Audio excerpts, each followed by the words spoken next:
ሰላም ጤና ይስጥልን ውድ ተመልካቾቻችን እንዴት አርፍዳችኋል? ከኢቲቪ ዳጉ የቀጥታ ስርጭታችን ጀምራል። እንኳን ለብርሃነ መስቀሉ እንዲሁም ደግሞ ለመስቀል ደመራ በዓል በሰላም አደረሳችሁ እንላለን። የመስቀል በዓል እንግዲህ በተለያዩ ሃይማኖታዊ ስርዓቶች እንዲሁም ባህላዊ ስርዓቶች በድምቀት በመላው ኢትዮጵያ የሚከበር በዓል ነው። ይህ በዓል እንግዲህ የመስከረም ወር አንዱ ድምቀታችን የሆነም በዓል ነው። ኢትዮጵያም ይህን በዓለም ቅርስነት ያስመዘገበችው የኢትዮጵያንም ስም በዓለም ስም ያስጠራ በዓል ነው። ስለዚህ ዛሬ ደግሞ የደመራ ዕለት በዓል እንደመገኘታችን የዳጉ ውይይታችን ትኩረቱን የሚያደርገው የደመራ በዓል የሃይማኖታዊ አስተምህሮ ላይ ይሆናል። እንዲሁም ተያያዥ ጉዳዮችን እያነሳን አብረናችሁ ቆይታ እናደርጋለን። አያንቱ ምሩ ውይይቱን እመራለሁ። አብራችሁ ቆዩ።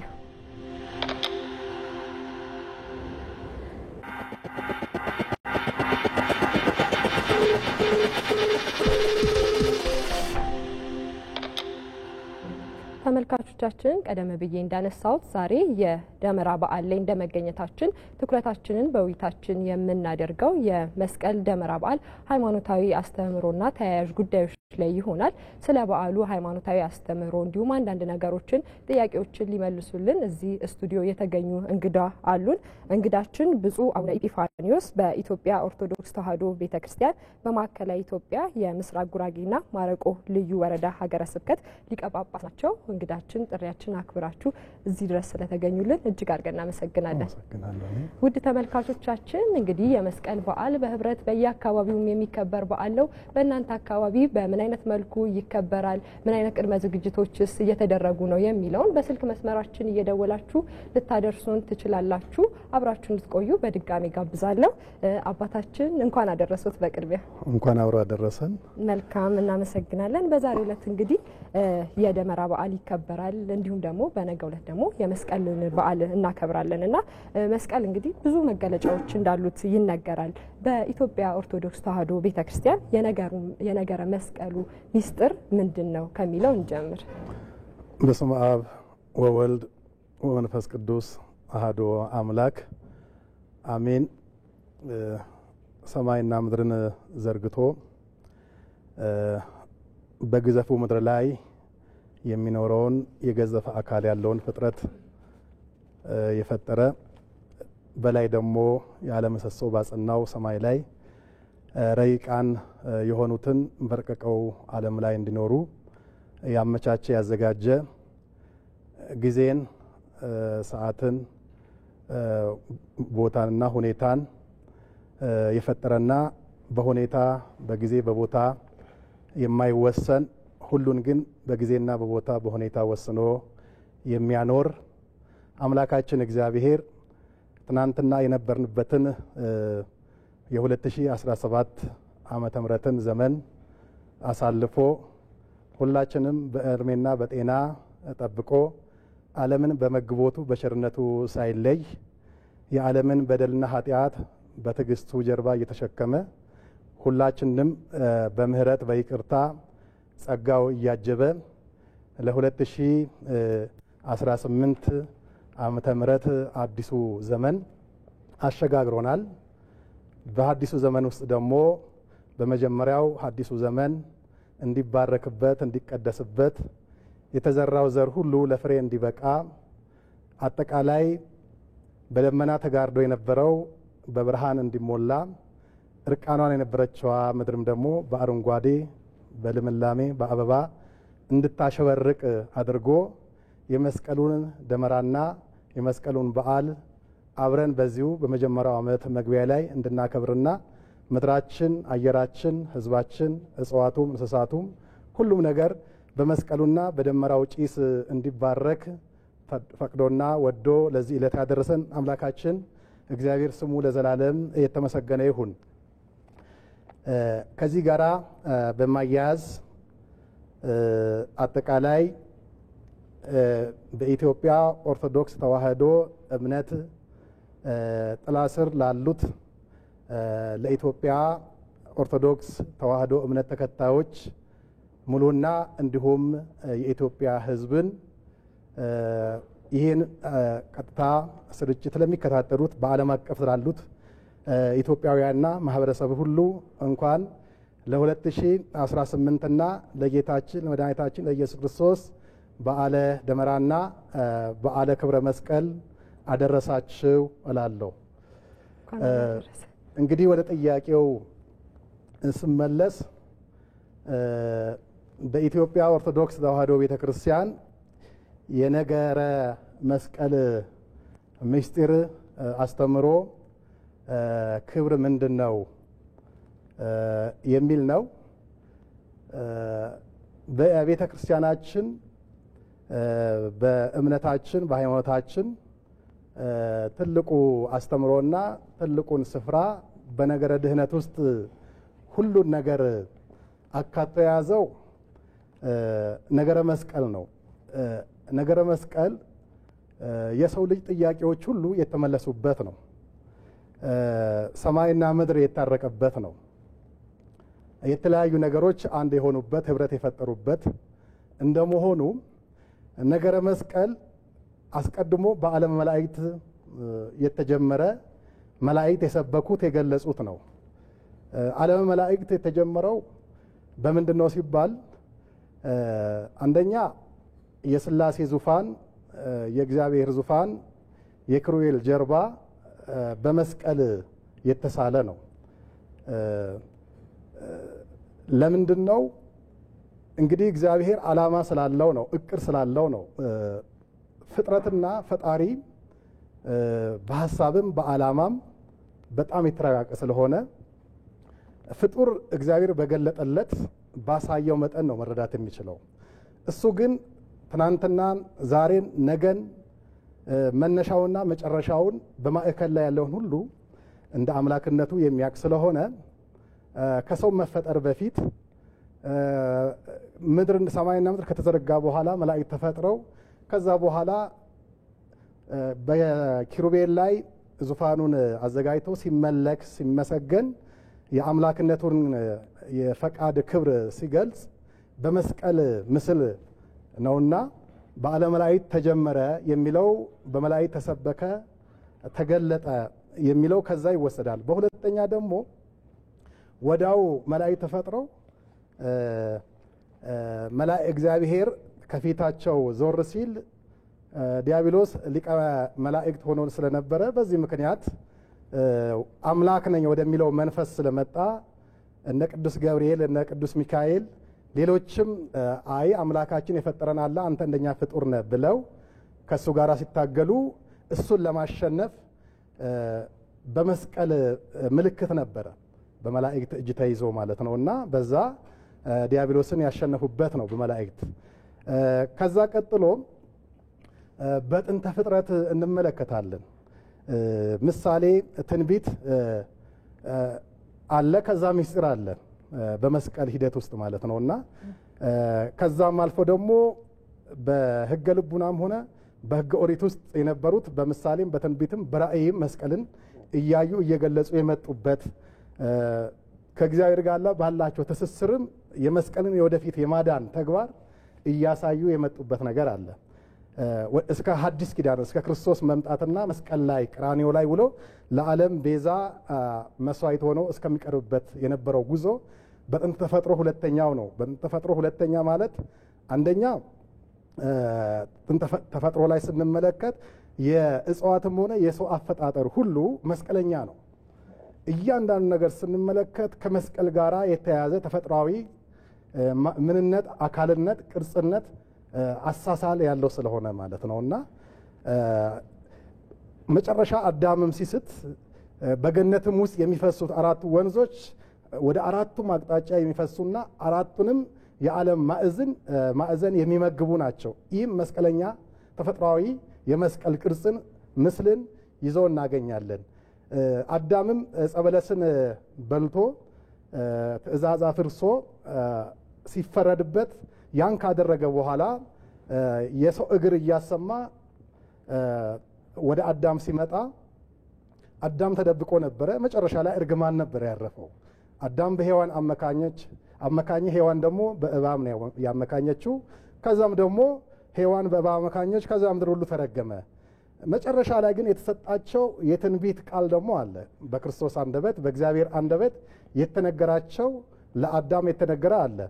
እባቡ ሰኮናህን ይነክስሃል፣ አንተን ደግሞ በበትር ራሱን ትቀጠቅጣለህ የሚል ነው።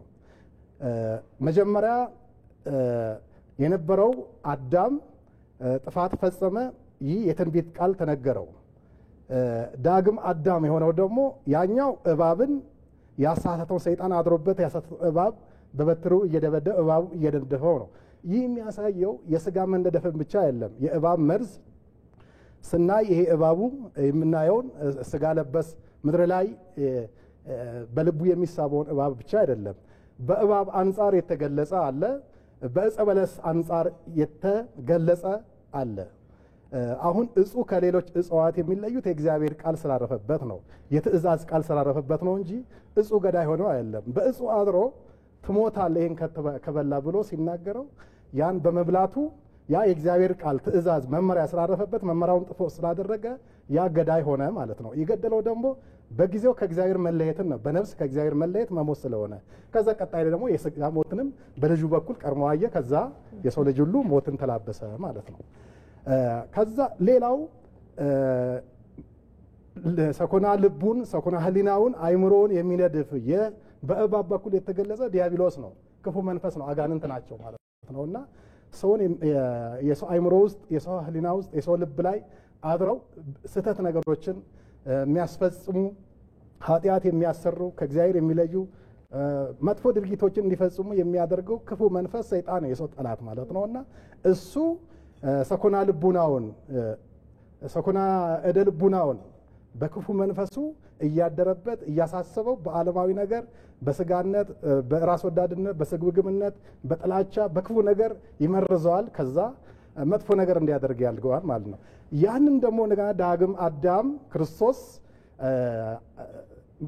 በመስቀል ወደፊት ዲያብሎስን ድል እንደሚያደርግ እንደሚያሸንፍ ራሱን እንደሚቀጠቅጥ የሚያሳይ ትንቢት ነበረና ይህም በትንቢት ሂደት ውስጥ በአዳም ጀምሮ ገና ስቶ ከገነት ሲወጣ የተነገረው ወደፊት በተስፋ የሚጠብቀው አማናዊ ክርስቶስ በአማናዊ በሚታይ አካል ላይ በሚታይ ስጋ ለብሶ ለዓለም ቤዛ ሆኖ ጨለማን የሚያስወግድበት መሆኑን ለአዳም ያረጋገጠው የተስፋ ትንቢታዊ ቃል ነው ማለት ነው። ከዛ ጋር ተያይዞ በነ አብርሃም በነ ይስሐቅ በነ ኖህ በነ ሙሴ በትንቢትም በራእይም በምሳሌም እየተገለጸ የመጣ ለበህገ ልቡና ማለት ነው። በተፈጥሮ ሂደት ውስጥ እጽዋትን ስንመለከት እንስሳትን ስንመለከት ሰውን ስንመለከት ሌላ አንዳንድ መስቀል ቅርጽ የያዙ በጣም መስቀል የሚመስሉ በተፈጥሮ የተሳሉ ፍጥረታቶችን እናያለንና እነዛ ሁሉ ወደ መስቀል የሚያመጡ ናቸው ማለት ነው። ቀጥሎ በህገ ኦሪት ውስጥ ስንመለከት ደግሞ በሙሴ በኩል በመጣው እንዲሁ በምሳሌ መስቀል ወደፊት እንደሚተከል ከዛም አልፎ ክርስቶስ እነዛ እባብ በረሃ ውስጥ ሲነድፋቸው ሰዎች ሁሉ በበረሃ ውስጥ ሲጓዙ በበደላቸው ምክንያት እባብ ተነሳ፣ በበረሃ ውስጥ እየነደፋቸው እየተመረዙ መሞት ጀመሩ።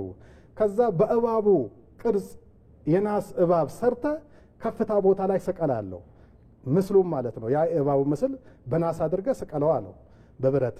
ከዛ እሱን ሲያዩት የተነደፉት ሁሉ በእባቡ ይድናሉ፣ ይፈወሳሉ። ያ መርዙ አይጎዳቸውም። እንደገና ከበሽታው ያገግሙና ጤነኛ ይሆናሉ ተብሎ ተነገረ። በዛው መሰረት ሙሴ ያደረገ ያን ናሱን እባብ ሲያዩ ዳኑ ማለት ነው። ልክ ዮሐንስ ወንጌል ላይ ደግሞ ክርስቶስ ሲያስተምር ያን ንጽጽር ነው። በሰው ልጅም በእግዚአብሔር ልጅ የሚያመን በመስቀሉ ላይ እንደዙ ሙሴ እንዳደረገው ይሰቀል ስላለው ያን በዛ ደግሞ ሰው ሁሉ እንደሚድን ክርስቶስ አስቀድሞ ወንጌል በሚያስተምርበት ሰዓት ይህን ገልጿል ማለት ነውና ይህ በምሳሌ በትንቢት የተነገረ በራእይም እንደዚሁ አባቶቻችን ያዩት ናቸው። እንደነ ያዕቆብ ከምድር እስከ ሰማይ መሰላል ተተክሎ ከዛ መላእክት ሲወጡበት ሲወርዱበት ዙፋን ተዘርግቶበት ንጉሥ ተቀምጦበት የታየው መስቀል እንደሚያሳየው ስለምን በዕለተ ዓርብ መስቀል ላይ ንግስናውን የፈጸመ የነገሰ ዙፋኑን የዘረጋ በሞት ላይ የፈረደ በመቃብር ላይ የፈረደ የዲያብሎስን ስልጣን የሻረ የሞትን መውጊያውን ሁሉ የደመሰሰ ክርስቶስ መስቀሉን ዙፋኑ ስላደረገ ነው። ስለዚህ መስቀል ለኛ ዙፋናችን ነው ማለት ነው። ለክርስቶስ ዙፋን የሆነ ሁሉ ለኛም የድህነታችን ዙፋን ነው።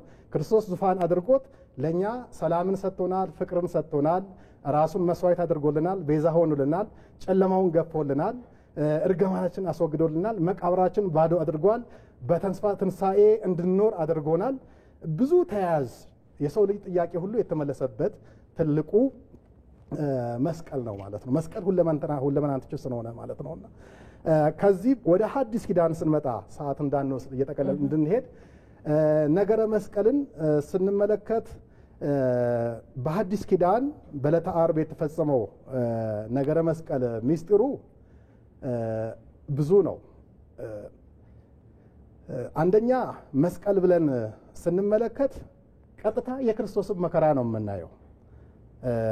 መስቀል የክርስቶስን መከራ ክርስቶስን የሚያሳየን ነው። መስቀለ ክርስቶስ ብለን ስንጠራ ማለት ነውና አጠቃላይ ክርስቶስ ለኛ ብሎ የከፈለው ከጽንስ ጀምሮ እስከ መቃብር ድረስ የተጓዘበት ሁሉ ለሰው ልጅ ብሎ ነው። እሱ ሞትን የሚያጠፋ አምላክ ነው። መሞት የለበትም። በለበሰው በእኛ ስጋ ግን ለኛ ብሎ ሞቷል። መራብ፣ መጠማት፣ መገረፍ፣ መቸንከር፣ ብዙ መከራ መቀበል፣ መሰደድ፣ በሰው እጅ መንገላታት፣ መደበቅ፣ የተለያዩ ነገሮች በምድር ላይ እስከነበረ ሰዓት ድረስ ብዙ መከራ ደርሶበታል ማለት ነው። ያ ሁሉ መከራ ምንድነው? እሱ ፍጹም ፍቅሩን በምንም የማይለካ ፍቅሩን ለእኛ ለማሳየትና ለእኛ ለማድረግ በመስቀል ላይ የተቀበለው እስከ መስቀልም ከመስቀልም በኋላ እስከ መቃብር የተጓዘበት ለሰው ልጆች ያ መስቀል የክርስቶስ መከራ ነው። ይህን የክርስቶስን መከራ በየትኛው መንገድ የሚወክል የሚተካ ነገር የለም ማለት ነው። ይህ የአምላክነቱ መከራ ነው። ሰው ሆኖ ስጋ ለብሶ አምላክ ሆኖ ወደ ዓለም መጥቶ ንጹሕ በግ ሆኖ እሱ በግ ሆኖ በጎቹን የሚጠብቅ እሱ እረኛ ሆኖ በጎቹን የሚያሰማራ ወደ ለመለመ ወደ አማረ ቦታ ላይ ወደ ረፍት ቦታ ላይ የሚወስድ ነው። ከጨለማ ወደ ብርሃን የሚመራ ነው ማለት ነው። ሰላም ላጡት ሁሉ ሰላምን ለመስጠት የመጣ አምላክ ነው።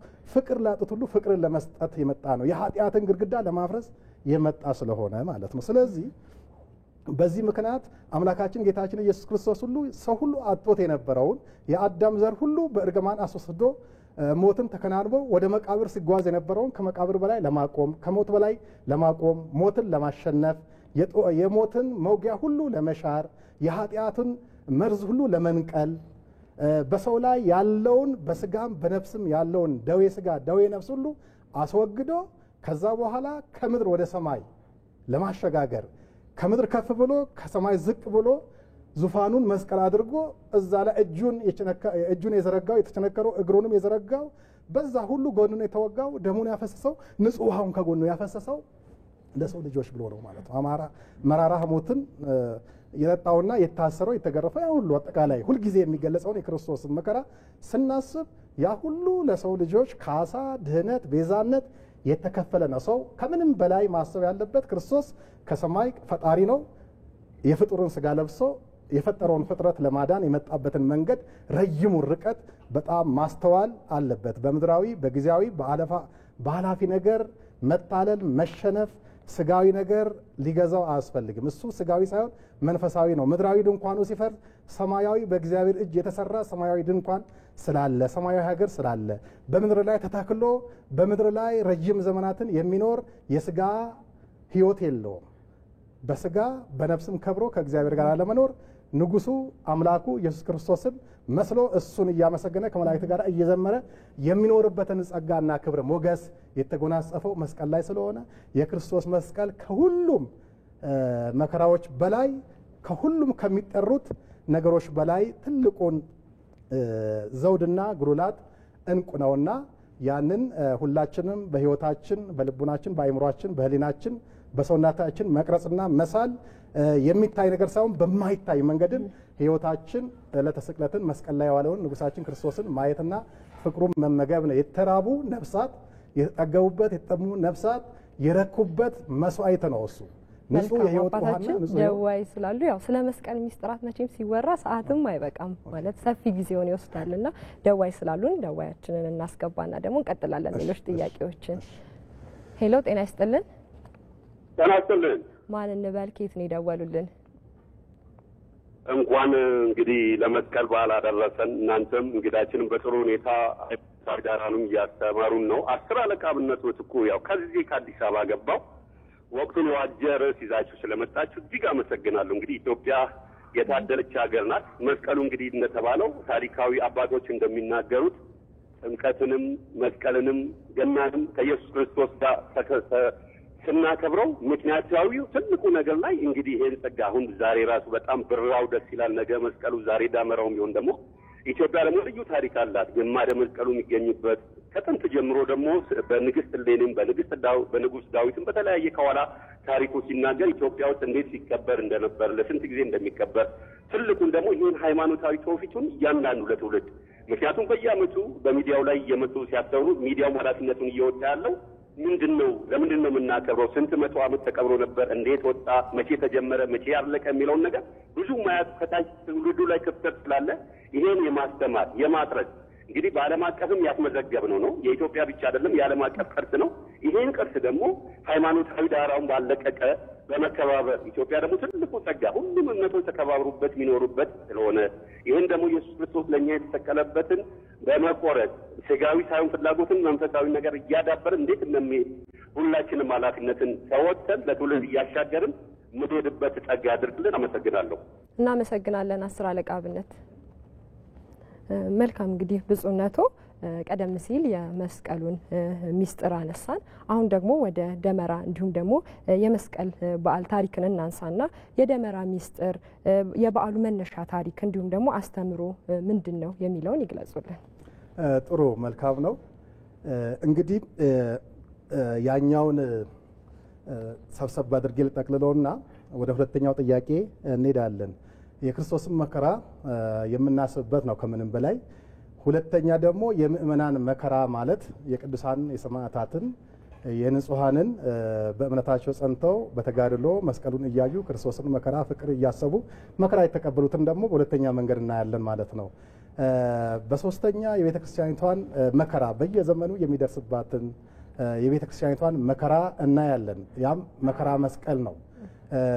በአራተኛ ላይ እፀ መስቀልን ነው የምናየው እና እፀ መስቀል አሁን ዛሬ የምናከብረው ደመራውም መስቀሉም የሚከበረው የእፀ መስቀሉን ነው የምናየው። እፀ መስቀሉን ወደዛ ታሪክ ነው የምንመጣው ማለት ነው እና ጠቅለል ባለ መንገድ የክርስቶስን መከራ ከዛ ደግሞ ክርስቶስን የተከተሉ የሐዋርያትን የቅዱሳንን የሰማዕታትን የምእመናንን መከራ የምናይበት ነው። በሶስተኛ ደግሞ ምእመናን ተሰባስበው እግዚአብሔርን የሚያመልኩባት የቤተክርስቲያን ሙሽራይኖቿን ህንጻ ቤተክርስቲያንን እግዚአብሔር የሚመለክባትን የእሷን መከራ በየዘመኑ የሚደርስባትን የምናይበት ነው።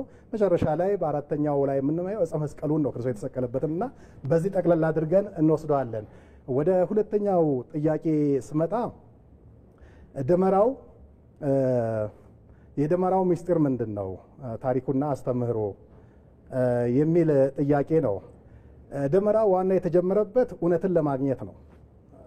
የደመራ ዋና ዓላማው እውነት ተደብቆ ስለነበረ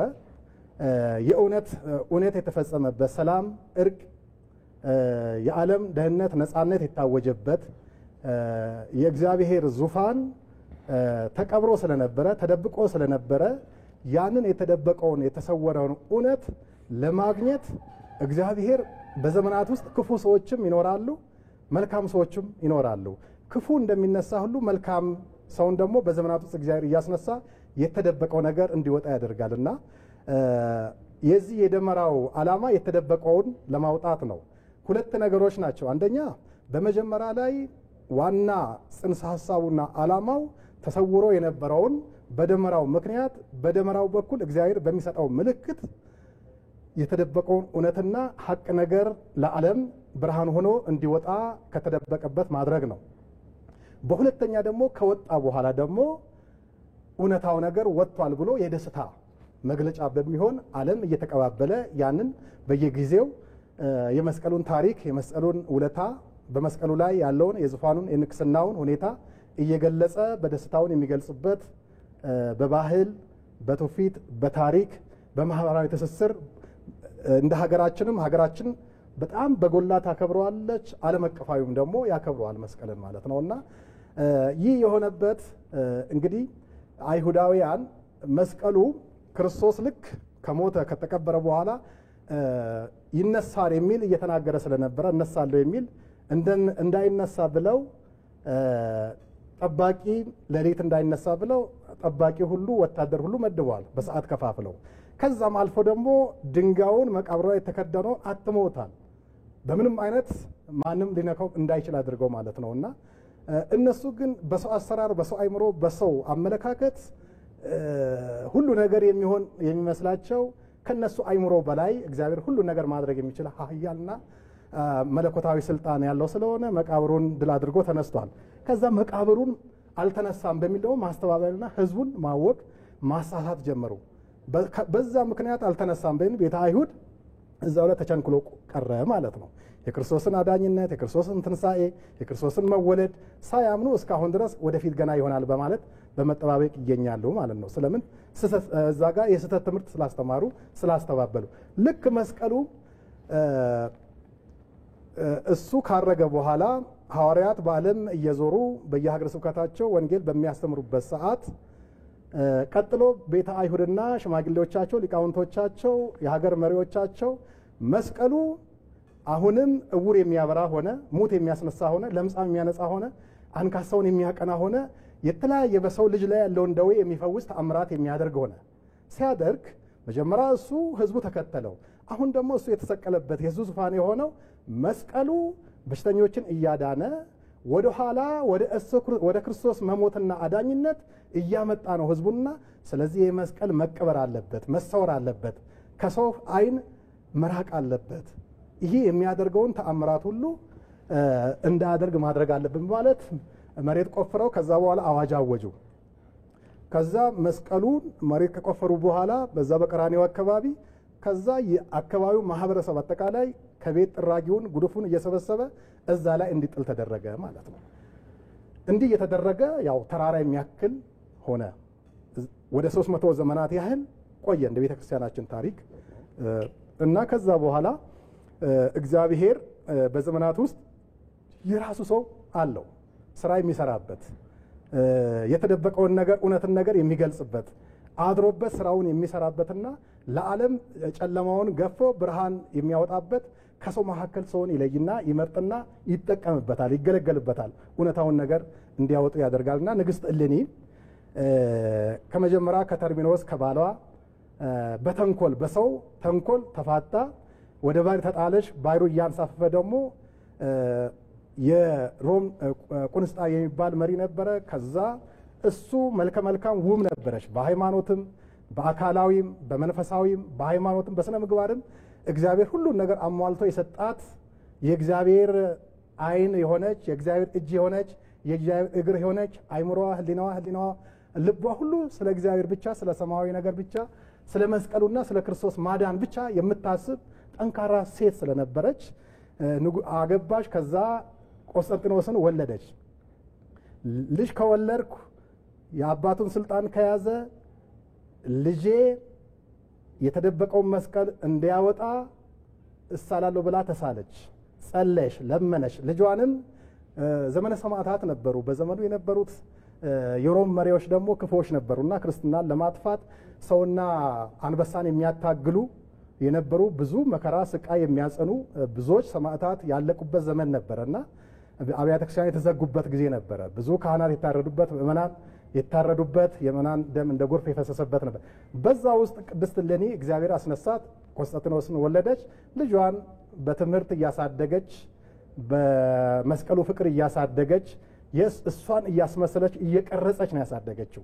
ኢትዮጵያውያን እናቶቻችን ልጆቻቸውን መቅረጽ፣ ማስተማር፣ መምከር፣ ሃይማኖታቸውን፣ ባህላቸውን፣ ትውፊታቸውን፣ ወጋቸውን፣ ታሪካቸውን፣ የቤተ ክርስቲያንን ስርዓት፣ ሕግጋት ቤተ ክርስቲያንን፣ ሀገር መውደድን እነዚህን ሁሉ እያስተማሩ ካደጉ ነገ የሀገር መሪ የሚሆን ነገ ለቤተ ክርስቲያን ጥሩ አገልጋይ የሚሆን ለሀገር ጥሩ ዜጋ የሚሆን ሀገር የሚያለማ የሚያሳድግ የሚያበለጽግ ለሀገሩ የሚሞት አርበኛ የሚሆን ትውልድ መፍጠር ይቻላል። ልክ እንደ ንግስት እሌኒ ማንና ንጉሥ ቆስጠንጢኖስ ከዛ ይህን እያደረገ ካሳደገች በኋላ ጊዜው ደረሰ። በእግዚአብሔር በራእይ ንጉሥ ቆስጠንጢኖስ በሰማይ ላይ ጸፍጸፈ ሰማይ ላይ ሰሌዳ ላይ የመስቀል ምስልን አየ፣ አስተረጎመ። በዚህ ትመውፀረከ ወጸላእተከ፣ በዚህ ጠላቶችህን ታሸንፋለህ፣ ድል ታደርጋለህ፣ በፈረስህ ላይ በመሳሪያ ላይ በሰራዊት ላይ ይሄን ምስል ቀርጸ ከዛ ግጠም ታሸንፋል ተባለ። በዛ አሸነፈ። ከዛ አዋጅ አወጀ፣ አብያተ ክርስቲያናት እንዲከፈቱ አወጀ ማለት ነው። ሃይማኖት እንዲስፋፋ አደረገ። ከዛ እንደገና እናቱ የጌታዬ መስቀል ተቀብሯል። ሄጄ እንዳወጣ ሰራዊት ስጠኝ፣ የማወጣበትን ነገር ሁሉ አሟልተ ስጠኝ አለች። ፈቀደላት። ወደ ኢየሩሳሌም ተጓዘች። እንግዲህ ሰው በተስፋ በትጋት በጽናት እግዚአብሔርን ከለመነ ከተጋ ከባድ የሆነው ነገር ሁሉ በእግዚአብሔር ዘንድ ቀላል ነው። ሰው ከእግዚአብሔር ጋር የሚሰራ ከሆነ መስቀል እግዚአብሔር ኃይል ነው። መስቀል እግዚአብሔር ጥበብ ነው። የእግዚአብሔር ጥበብ የተገለጸበት፣ የእግዚአብሔር ኃይል የተገለጸበት፣ የእግዚአብሔር ማዳን የተገለጸበት፣ ሰዎች ሁሉ ከእግዚአብሔር የታረቁበት፣ የሰማይ ደጅ የተከፈተበት፣ ሰው ከምድር ወደ ሰማይ የሚመላለስበት ነገረ ድህነት የተከናወነበት ነውና ያንን ብርሃን የሆነውን ለማውጣት በትጋት በጸሎት በጾም በተስፋ ወደ ኢየሩሳሌም አቀናች። ኢየሩሳሌም ደረሰች። ከዛ በኋላ በታሪክ ሂደት ውስጥ ትውልድን እየተካ ስለሄደ በወሬ ደረጃ እንዲሁ ይሄ ተራራ ምንድነው እየተባለ እየተነገረ ስለኖረ ከአይሁዳውያን ስትጠይቅ ቦታው ሊገኝ አልቻለም። ከነዛ አንድ ሽማግሌ ኪራኮስ የሚባል ቤተክርስቲያን ታሪክ አገኘች፣ አነጋገረች። መጨረሻ ላይ አባቶቻችን ሲነግሩን ከነዚህ ውስጥ አንዱ እንደሆነ ነገር ነው ተባለ። መጨረሻ ላይ ወደ እግዚአብሔር አሳሰበች፣ ምን ማድረግ እንዳለባት፣ እንዴት ማግኘት እንዳለባት መስቀሉ የትኛው ትክክለኛ እንደሆነ እግዚአብሔር እንዲመራት ወደ እግዚአብሔር ለመነች። እግዚአብሔርም ጸሎታዋን ሰማና ህዝቡን እዘዢ፣ ከዛ እንጨት ይሰብሰብ፣ ከዛ ደመራ ይደመርና በዛ ችቦ ላይ ደመራው ላይ እሳት መለኮስና ከዛ እጣን መጨመር። እጣኑ ህዝቡ ተሰበሰበ፣ አዋጁ ታወጀ፣ እንጨቱ ተሰበሰበ፣ ደመራ ተደመረ። ከዛ በኋላ እጣን ተጨመረ፣ ተለኮሰ። ጪሱ ከነ እጣኑ ወደ ላይ ወጦ መልሶ መስቀሉ ያለበትን ቦታ አመለከተ። ከዛ ሰገደ። ጢሱ እንደገና አመለከተ፣ ሰገደ ማለት ቅዱስ ያሬድ እንደሚገልጸው። በዚህ ምክንያት ይሄኛው ነው ተብሎ መስከረም 16 ቀን ያው መስቀል ያለበት እግዚአብሔር አመላከተ ማለት ነው። ከዚህ በኋላ ቅድስት እሌኒ ቁፋሮ እንዲጀመር አዘዘች። ቁፋሮ ተጀመረ። አሁን ትልቁ ነገር ማየት ያለብን ከቅድስት እሌኒ ከቅዱስ ቆስጠንጢኖስ ከዛም በኋላ የደመራው የእንጨት መሰባሰብና ደመራ ማድረግና የእጣኑ አንደኛ እንጨት ከተለያየ ቦታ ነው የሚሰበሰበው። ህብረት ሲኖረው ሲደመር ያንን በእግዚአብሔር ዓላማ በጸሎት በስርዓት በልዩ እንትን ያ ስርዓት ሲከናወን በእግዚአብሔር ሐሳብና ዓላማ ውስጥ ያን ቦታ አመለከተ። የእውነት ቦታውን የጽድቅ ቦታውን የተደበቀውን ነገር የብርሃኑ መስቀል ያለበትን ማለት ነውና አሁንም ትልቁ ነገር መማር ያለብን ሰዓት እንዳንወስድ ጠቅለል ለማድረግ ከደመራው የምንወስደው ነገር አለ፣ ከእጣኑ የምንወስደው ነገር አለ፣ ከእሌኒም የምንወስደው ነገር አለ። ብዙ ጊዜ ኢትዮጵያውያን ሰፊ ታሪክ አለን፣ ባህል አለን፣ ትውፊት አለን፣ ማህበራዊ ትስስር አለን። አለባበሳችን፣ አመጋገባችን ሁሉ ነገር እጅግ ያማረ ነው። የትናንትናዎቹ ይህንን እንደ ደመራ ያለውን ህብረት ነው። ደመራ አንደኛ የሰዎች እንጨቱ ሲተባበር ያን እውነት እንደገለጠ ሁሉ እኛም ኢትዮጵያውያን በቋንቋ በዘር በጎጥ በሰፈር በመንደር ሳንገዳደም ሳንገፋፋ ህብረት ካለን አንድነት ካለን ብዙ ለአገራችን የሚጠቅሙ የተደበቁ እውነቶች አሉ። እንደ ምድራችን ሀብታም ናት። እናታችን ቅድስት ኢትዮጵያ ዛሬ ላይ መከራዋ ቢበዛም ብታለቅስም በራሷ ልጆች እሷን እየበሉ እየለበሷት እየኖሩባት እየተመላለሱባት እናታቸውን የሚያስለቅሱ ትውልድ ቢኖርባትም በተለያየ መንገድ ግን እናታችን አንድ ብንሆን ብንሰባሰብ ብዙ በማህፀኗ ውስጥ የተሸከመችው ለእኛ ለአንድነታችን ለሁላችንም የሚበቃ ሀብት አላት ማለት ነው። የተደበቀ ማዕድ አላት፣ የተደበቀ ብር አላት፣ ብዙ ታሪክ አላት። ትናንትና የነበራት ዛሬ ላይ የተደበቁ ብዙ ታሪኮች አላት፣ ብዙ ባህሎች አሉት። ብዙ አባቶቻችን ያስቀመጡልን ያልደረስንባቸው ሰፊ የሆኑ ጸጋዎች፣ ሀብቶች፣ ሞገሶች፣ ክብሮች አሉን። እነዛን የተደበቁትን አንድ ከሆን ከተባበርን ወደ አንድነት ከመጣን እንደ ደመራው እግዚአብሔር ያመለክተናል፣ ያሳየናል። ከዛ ጠቃሚ ነገር እናገኛለን። ጨለማችንን የሚገፍ ድህነታችንን የሚገፍ ይሄ ጸብ ክርክራችንን የሚያርቅልን የሚያስወግድልን ነገር እናገኛለን እና ስለዚህ የኢትዮጵያ ሕዝብ ደመራው እንጨቱ ተሰብስቦ ተደምሮ ጪሱ ጪሶ አንድነትን ሆኖ ያንን የተደበቀውን የተቀበረውን ቆሻሻ የተጣለበትን ነገር እንዳስገኘ ሁሉ እንዳመለከተ ሁሉ ዛሬም በጾም በጸሎት በፍቅር ሆነን በመከባበር በመቻቻል ሆነን ህብረታችን ኢትዮጵያዊነት መልካችንን ይዘን የተለያየ ቋንቋ ተናጋሪ ልንሆን እንችላለን። የተለያየ ባህል ሊኖረን ይችላል። የተለያየ ጎሳ ልንሆን እንችላለን። በተለያየ አካባቢ ላይ እንደ መልክዓ ምድሩ ልንኖር እንችላለን። ግን እናታችን አንዲት ናት። የምንኖረው ምድር አንድ ላይ ነው። ሀገራችን ኢትዮጵያ ስለሆነች ሁላችንም ልዩነት ሳይኖረን ልዩነታችን ውበት ሆነን ኃይል ሆነን ጉልበት ሆነን ሀገራችንን እንድናለማ እንድናበለጽግ ከድህነት እንድንወጣ የትናንትናው ፍቅራችንን ሰላማችንን በእግዚአብሔር መስቀል እንድንመልስ እንድናስባርክ በዚሁ መልእክቴን ለማስተላለፍ ወዳለው ማለት ነው። መልካም ብፁዕነቱ እንግዲህ የደመራን ታሪክ እንዲሁም ደግሞ ምን መማር አለብን ከንግስት እሌኒ እንዲሁም ከሌሎቹ ምን መማር አለብን የሚለውን ሰፋ አድርገው አብራርተውልናል። እንግዲህ የመነሻ ታሪኩን ካየን እንግዲህ ከዛ ጊዜ አንስቶ ቀደም ሲል እንደነገሩን ታሪኩን አሁን ድረስ በድምቀት በተለያዩ ሃይማኖታዊ ስርዓቶች የመስቀል ደመራ በዓልና እንዲሁም የመስቀል በዓል ይከበራልና የኢትዮጵያ ኦርቶዶክስ ተዋሕዶ ቤተክርስቲያን የደመራና የመስቀል በዓላትን ስርዓቱን ትውፊቱን ጠብቃ እንዴት እስካሁን ልታቆይ ቻለች የሚለው እንመልከት። የኢትዮጵያ ኦርቶዶክስ ተዋሕዶ ቤተክርስቲያን ብዙ ነገርን ለሀገር አበርክታለች፣ ጠብቃ ማኖራለች። እስከ 60ኛው ክፍለ ዘመን ድረስ ወይንም እስከ 1960 ድረስ በነበረው ጉዞ ሀገሪቷንም ሲመሩ የነበሩት ህዝቡም መሪዎችም አንድ ሆነው በፍቅር ተሳስለው ለሀገር ክብር ሰጥተው የሀገርን ታሪክ ጠብቀው ነባሩን ነገር እያስቀጠሉ የሌለውን ነገር ደግሞ ከነባሩ ነገር እያሰፉ መላው ኢትዮጵያን አስጠብቀው ሉዓላዊነቷን አስከብረው ህዝቡን አንድ አድርገው መርተዋል። ህዝቡም ተመርቷል።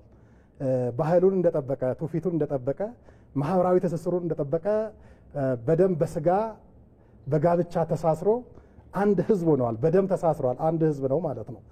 ያ የሆነው የኢትዮጵያ ኦርቶዶክስ ቤተክርስቲያን ባደረገችው ትልቅ ነገር ነው። መስቀሉ ብቻ አይደለም። በሀገራችን ቅድስት ቤተክርስቲያናችን ያበረከተችው አጠቃላይ የሀገር ዳር ድንበሩን አስጠብቃለች።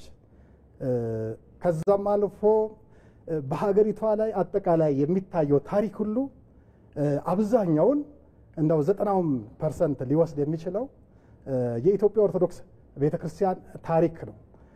መሪዎቿም በዛ ውስጥ የነበሩ ናቸው ማለት ነውና ደመራውንም ሲደምሩም ሲያከብሩ የነበሩት የምድር ኃይሉም የአየር ኃይሉም የባህር ኃይሉም ትርኢት እያሳዩ ሰልፍ እያሳዩ ዓለምን እያስደመሙ አሁን ላለንበት ዘመን እንዲመጣ እንዲሸጋገር አብቅተዋል። ሀገር ወዳድ ትውልድ ነበረ። በገዳማት በኩል ያለው በአብያተ ክርስቲያናት በኩል ያለው አጠቃላይ ከምስራቅ እስከ ምዕራብ ከሰሜን እስከ ደቡብ ያለው ህዝብ በዓላማም በሐሳብም በአመለካከትም ሀገሩን የሚያስቀድም ሀገሩን የሚወድ ታሪኩን የሚወድ ሃይማኖቱን የሚጠብቅ በስነ ምግባር ያሸበረቀ የሚከባበር የሚቻቻል አብሮነቱን የሚያስቀድም አብሮ የሚበላ የሚጠጣ ላጣ የሚሰጥ የሚተዛዘን የሚደጋገፍ ማህበረሰብ ነበር። ከዛም አንጻር ነው ብዙ ፈተናዎችን ብዙ የውጭ ጫናዎችን ተሻግሮ ብዙ ጠላት ሞክሮ ተሸንፎ ድል ተደርጎ ቤተክርስቲያንም ህዝባችንም ሀገራችንም ሉዓላዊነቷን ክብሯን ጠብቃ ለዓለም አስተማሪ ሆና አስደናቂና ማራኪ የሆነ ታሪክን ተሸክማ የመጣችው ማለት ነው። ስለዚህ ደመራውና መስቀሉ እንግዲህ ከቀደሙት ክርስትና ወደ ኢትዮጵያ ከገባ ጀምሮ መስቀል ልዩ ስፍራ አለው በሀገራችን። በከተማ ላይ ብቻ አይደለም፣ በገጠርም ይከበራል። በአባወራ የሚደመር ደመራ አለ ከቤተሰብ ተይዞ፣ በሰፈር ደግሞ እንደዚሁ ከገጠር ጀምሮ ማለት ነው። ከዛ ጋር ተያይዞ ደግሞ ባህላዊ ነገሮች አሉ፣ ትውፊታዊ ነገሮች አሉ። ፈረስን ከመጋለብ ጉግስ ከሚባል የውጭ ላይ ጭውቶች፣ ወጣቶች ሴቶች፣ ወጣቶች ወንዶች በሁሉም በኢትዮጵያ አካባቢ ጫፍ እስከ ጫፍ አብያተ ክርስቲያናት ባሉበት ክርስትና በተሰበከበትና አማኙ ባለበት አካባቢ ሁሉ ከዛም የኢትዮጵያ ሕዝብ ደግሞ ሌላውም የሌላ እምነት ተቋማት ተከታዮች የሆኑትም ደግሞ የኢትዮጵያ ኦርቶዶክስ ቤተክርስቲያንን እነሱ ዘበኛ ጠበቃ ሆነው ጠባቂ ሆነው አብረው እንደ አንድ ማህበረሰብ እንደ አንድ ሀገር ልጅ አክብረው አስከብረው አብረው በልተው ጠጥተው በወንድማማችነት በህትማማችነት በመቻቻል በመከባበር አንዱ የአንዱን ታሪክና ሃይማኖት እያከበረ አብሮ በፍቅር በሰላም የመጣ ህዝብ ነው እና ከዚህ አንጻር የቀደሙ ነገስታቱ የቀደሙ አባቶቻችን እናቶቻችን ታሪካቸውን ባህላቸውን ሃይማኖታቸውንና ትውፊታቸውን ጠብቀው ደመራውን እየደመሩ ለትውልድ በማሳየት ብቻ አይደለም በአይምሮ ላይ እየሳሉ ነው የመጡት በህሊና ላይ እየቀረጹ ነው የመጡት በልቡ ላይ እያተሙት ነው የመጡት የራሱ እንዲሆን እያደረጉት ነው የመጡት ማንነቱ እንደሆነ አድርገው ነው የመጡትና ከዛ አንጻር በጉጉት ነው አመቱ እየተጠበቀ ከገጠር እስከ ከተማ ድረስ ገንዘብ በማዋጣት በመተባበር ለድሃው በዓሉን የሚያሳልፍበት አብሮ ተደስቶ የሚውልበትን ነገር ሁሉ በማድረግ የሚያሳልፉት አብሮ የሚደምሩት አብሮ ደመራው እንግዲህ ሲደመር አንደኛ የመስቀሉ በረከት ለሀገሪቷ ይተርፋል ለአዝሪቱ ሁሉ ይተርፋል አየሩ ሁሉ ይባረካል በጪሱ ማለት ነው እንደገና የተደመረበት ደመራው ራሱ ብርሃኑ ራሱ ያ የክረምቱን ጨለማ ገፎ ብርሃንን ማምጣቱን ምድሪቷ ላይ ሰላም እንዲሆን የሚያደርግ መሆኑን ያ የታጠነው ጪስ ያን ጊዜ የተደበቀው መስቀል ሄዶ እንዳመለከተ ሁሉ አሁንም የሚታጠነው የደመራው ጪስ በሀገሪቷ ላይ ያለውን መልካም ነገሮች ሁሉ የሚያሳይ ይሆናል ማለት ነው አመልካች ይሆናል ማለት ነው ዓለማዊ ቴክኖሎጂ ባልተራቀቀበት መንገድ በእግዚአብሔር ልዩ መለኮታዊ አሰራር በእምነት ውስጥ ሆኖ እግዚአብሔርን በመለመን በልዩ ስርዓተ ጸሎት ውስጥ ሆኖ እግዚአብሔር የሚጠየቅበት ደመራ ስለሆነ ሊቃነ ጳጳሳቱ ከፓትርያርኩ ጀምሮ ከዛም ካህናቱ ዲያቆናቱ የሰንበት ትምህርት ቤት መዘምራኑ ህዝበ ክርስቲያኑ የሀገር መሪዎች ከዛም አልፎ በዓለም ደረጃ ያሉ ሁሉ በዚህ ደመራ የሚሳቡ የሚማረኩት የወደዱት ሁሉ ወደ ኢትዮጵያ እየመጡ አብሮ የሚያከብሩበት ትልቅ የሀገራችን ክብርና ሞገስ ነው በዓለም ደረጃ የሚያስተዋውቀን ነው ማለት ነው ይህ የደመራ በዓልና በዛ ደረጃ አባቶቻችን አክብረው እኛ ላይ ያደርሰናል ስለዚህ አባቶቻችን በዛ መንገድ ካሸጋገሩ ከጠበቁ እኛም ደግሞ ባህላችን እምነታችን ትውፊታችን ስርዓታችንን ማህበራዊ ትስስራችንን ፍቅራችንን ወንድማማችነታችንን አጽንተን ጠብቀን ይህን ሃይማኖት ስርዓቱን ሁሉ ጠብቀን አክብረን ለትውልድ አሻግረን እኛም በነፍስም የምንባረክበት በስጋም የምንበለጽግበትና የምንለማበትና ሀገራችን ሞገስ ያላትና ክብር ያላት ተወዳጅ ተፈሪ ሉዓላዊነቷ የተጠበቀ እንዲሆን ማድረግ እያንዳንዱ ቤተሰብ ከእናት ከአባት ጀምሮ በቤተክርስቲያንም በማህበራዊ ትስስር ውስጥ ባለው ከወላጅ ጀምሮ እስከ ሀገር መሪዎች ድረስ ልዩ እንክብካቤና ትኩረት ሊሰጥና ከዚህ በተሻለ በዓሉ እየተከበረ ለዓለም አስተማሪ የሚሆንበት ነገር ሊኖር ይገባል ብዬ በተለይ ደግሞ ብፁዕነቱ የኢትዮጵያ ኦርቶዶክስ ተዋሕዶ ቤተክርስቲያን ይሄ ለሀገሪቱ ብሎም ደግሞ ለዓለም ካበረከተቻቸው ስጦታዎች ውስጥ አንዱ ነው የመስቀል በዓል ማለት ነውና በዩኔስኮ በዓለም አቀፍ ቅርስነት ተመዝግቦ የሀገራችንን ስምም ከፍ ያደረገ ነውና ታዲያ ከዚህ በዩኔስኮ ከመመዝገብ ባለፈ ዓለም አቀፋዊነቱ ቅርስነቱ ተጠብቆ እንዲቆይ ከማን ምን ይጠበቃል ምንድነው መደረግስ ያለበት ይላሉ እንግዲህ ይሄኛው የሃይማኖት ልዩነትን አያሳይም አንደኛ መስቀልን የሚወዱ ክርስቶስን እንወዳለን መስዋዕት ሆኖልናል ቤዛ ሆኖልናል ለኛ አዳኛችን ነው ንጉሳችን ነው እረኛችን ነው ምግብ መጠጥ ሆኖናል ውበት ጌጥ ሆኖናል ብለው ለሚያምኑት የክርስትና እምነት ተከታዮች ለሁሉም ከዚህ ተቃራኒ በሆነ መንገድ ከቆሙት በተለይ አብዛኛ የክርስቶስን የማዳን ስራ የሚያምኑ ነገረ ድህነትን የሚቀበሉ መስቀልና አብሮ ማየት አለባቸው ክርስቶስን ያለ መስቀል ማየት አይችሉም ክርስቶስ ፍቅር ነው ካሉ ክርስቶስን መስቀል ላይ ነው የሚያገኙት ክርስቶስ ሰላም ነው ካሉ ሰላምን መስቀል ላይ ነው የሚያገኙት ክርስቶስ ምግብ ነው ካሉ ምግባቸውን ደም ስጋ ሆኖ ለመበላል ለመጠጣት ራሱን በገና አድርጎ የሰጠ መስዋዕት ሆኖ ያቀረበ መስቀል ላይ ነውና መስቀል ላይ ነው የሚገኘው ስለዚህ መስቀል ማዕዳችን ነው ሰላምን የምንበላበት የምንመገብበት ፍቅርን የምንመገብበት ነውና ስለዚህ የክርስትና እምነት ተከታዮች ሁሉ ትልቅ ስፍራ ሰጥተው ለዚህ የውስጥ የክርስትና ልዩነት ሳይገድባቸው የኢትዮጵያ ኦርቶዶክስ ተዋሕዶ ሃይማኖት ከፍተኛውን ስፍራ ይህ የመስቀል የደመራ በዓል ተከብሮ ቀጣይነት እስከ ዓለም ፍጻሜ ድረስ እንዲቀጥል ትልቅ ስፍራ አላት ከዛ ደግሞ የእምነቱ ተከታይ የሆነ ኦርቶዶክሳዊ አማኝ የሆነ ሁሉ በዚሁ መንገድ ከዛ ባሻገር የሀገር መሪዎች የትናንትናዎቹን መሪዎች መመልከት አብሮ ሲደምሩ እንደነበረ አብሮ በዓሉን ሲያከብሩ እንደነበረ እንዴት አስጠብቆ ለትውልድ እንዳሸጋገሩ የሀገር መሪዎችንም ማየት ያስፈልጋልና እነሱንም በከፍተኛ ይመለከታቸዋል። ከዛ ባለፍ ደግሞ የኢትዮጵያ ዜጋ የሆነ ኢትዮጵያዊ የሆነ ሁሉ ይህ ሁሉ ሀብት ነው።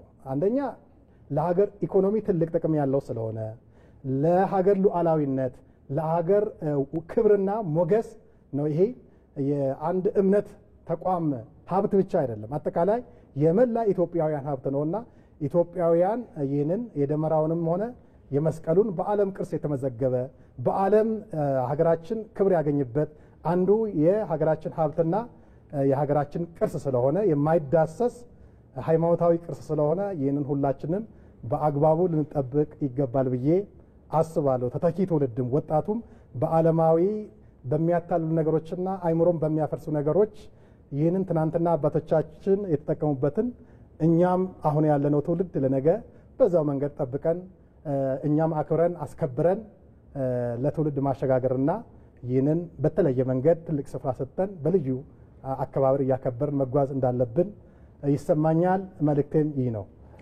መልካም እንግዲህ ብፁዕነቶ ቅድምም እርሶ ሲያነሱት ነበረ የደመራና የመስቀል በዓል እንግዲህ ሰዎች ከተለያየ ቦታ ተሰባስበው በአንድነት የሚያከብሩት በዓል ነው፣ ከሌሎች በዓላት በተለየ መልኩ ማለት ነው። ለምሳሌ በየአካባቢው ስንሄድ ጎረቤት ብቻውን አያከብርም፣ ተሰባስቦ ወጥቶ በየአካባቢው ደግሞ ደመራ ተደምሮ በየቤተ ክርስቲያኑ ተሰባስቦ ከኢትዮጵያ ባለፈም ደግሞ የተለያዩ የውጭ ሀገር ዜጎች ደግሞ ተገኝተው በሀገራችን የሚያከብሩት በዓል ነውና ይሄ በጋራ የሚከበር በዓል ከመሆኑ አንጻር አብሮነትን፣ አንድነትን በመስበክ ረገድ ምን አስተዋጽኦ አበርክቷል ማለት እንችላለን? ቅድምም የተወሰነ ጠቆም አድርገውኝ አልፈው ነበር። ይሄ በጣም ወሳኝና አስፈላጊ ጥያቄ ነው። እንግዲህ መስቀል በዓይናችን የምናየው ነው፣ በእጃችንም የምንጨብጠው ነው፣ በአፋችንም የምንስመው ነው። ከዛም አልፎ በአንገታችን ላይ የክርስትናችን ምልክት የክርስቶስ መሞት የድህነት መስቀል ብለን የምናንጠለጥለው ነው። በጣም በሚገርም ደግሞ ውበታችንም ነው። የልብሳችንን ውበት አድርገናል። ልብሳችን የሚቀረጽበት አጠቃላይ እናቶቻችን ወንዶችም ሴቶችም በባህል ልብሶቻቸው ላይ መስቀል አስተማሪ ነው፣ በብዙ መንገድ ሰባኪ ነው። መስቀል ብያለው ሰላም ነው፣ ሰላምን ሰባኪ ነው፣ ፍቅርን ሰባኪ ነው፣ ትህትናን ሰባኪ ነው፣ መቻቻልን፣ መከባበርን፣ አብሮነትን፣ እርቅን፣ ህብረትን የሚያስተምር ነው። ሁሉ ነገር ከመስቀል የተገኘ ነው። ሰማይና ምድር አንድ የሆነበት ነው። መላእክትና ሰዎች አብረው የዘመሩበት በመስቀል ላይ በተደረገልን ካሳና ፍቅር ነው። ከዛ ሰውና ሰው የተገናኘው የተገረዙና ያልተገረዙ ተብሎ አህዛብና ህዝበ እግዚአብሔር ተብሎ የሚጠሩ ሰዎች ወደ አንድነት በአንድ በመስቀል ላይ በተደረገው በክርስቶስ ካሳ ወደ አንድ ህብረት የተጠራበት ወደ አንድ ማዕድ የተጠራንበት ወደ አንድ የእግዚአብሔር መንግስት የተጠራንበት ነው መስቀል ማለት። ስለዚህ መስቀል በብዙ ነገር ሰባኪ ነው። ሁሉም መልካም የሆኑትን ነገሮች ሁሉ መስቀል ላይ እናገኛለን ማለት። ስለዚህ መስቀል ለዚህ ነው አካላችን ላይ የምንቀረጸው፣ ልብሳችን ላይ የምንቀርጸው። ከዛም አልፎ በቤተ ክርስቲያን መሰረቷም ጉልላቷም አጠቃላይ ሁለመንተናዋ መስቀል ነው ማለት ነው። ከዛ አጠቃላይ ጸሎታችን መነሻውም መጨረሻውም ድርጊቱም የሚጠናቀቀውም በመስቀል ላይ የተመሰረተ ነው ማለት ነው። ክርስትናችን ሁሉ ውበት ያለው ጣዕም ያለው መዓዛ ያለው ሽታ ያለው በመስቀል ነው። ስለዚህ መስቀልን ስናከብር የትኛውም ቦታ ላይ የመስቀል ትርጉሙን ነው መያዝ ያለብን ማለት ነው። መስቀል ትርጉሙ ምንድን ነው? መስቀል ዓላማው ምንድን ነው? የምናከብረው ለምንድን ነው? መስቀል ስናከብር አብሮ መብላት አለ።